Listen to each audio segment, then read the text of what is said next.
Hey guys and girls, it's Daniel Walsh from Your Property Wealth. Today we're talking all about diversifying your portfolio. Now the reason why I want to talk about this topic today is because I've recently heard another expert come out and say that you shouldn't be diversifying your portfolio if you know what you're doing.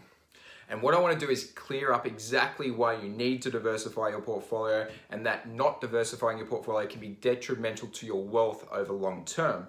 Now, the number one thing is, why do we want to diversify it? Well, one of the reasons is land tax. We're going to hit land tax in each state.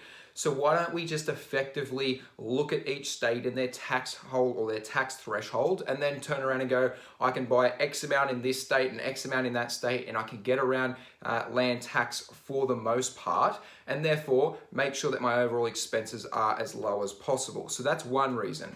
The other reason, and this is the reason that most people don't talk about, is you want to be protecting your overall portfolio. Right now, we're having Sydney decline or the market declining right now. And I've had people say to me, how's your portfolio going for you? Well, my portfolio is going strong and it's because I diversified my portfolio. And this is why I tell my clients that you always should be diversifying your portfolio.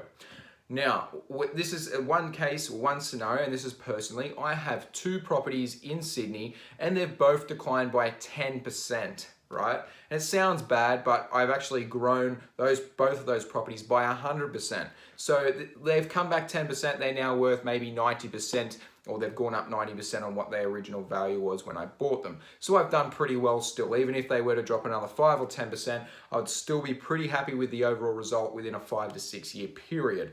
But what I've been able to do is diversify my portfolio between multiple states. So while my two properties in Sydney declined by 10%, I actually had a property in Melbourne that increased, it was in Victoria, it increased 25%. So when I look at my total portfolio, my portfolio was still increasing overall because I had doing something in my portfolio. There was something growing because I'm not putting all my eggs in one basket. You could be buying blue chip properties. You could be buying in Coogee, you could be buying in Bondi, all those types of spots.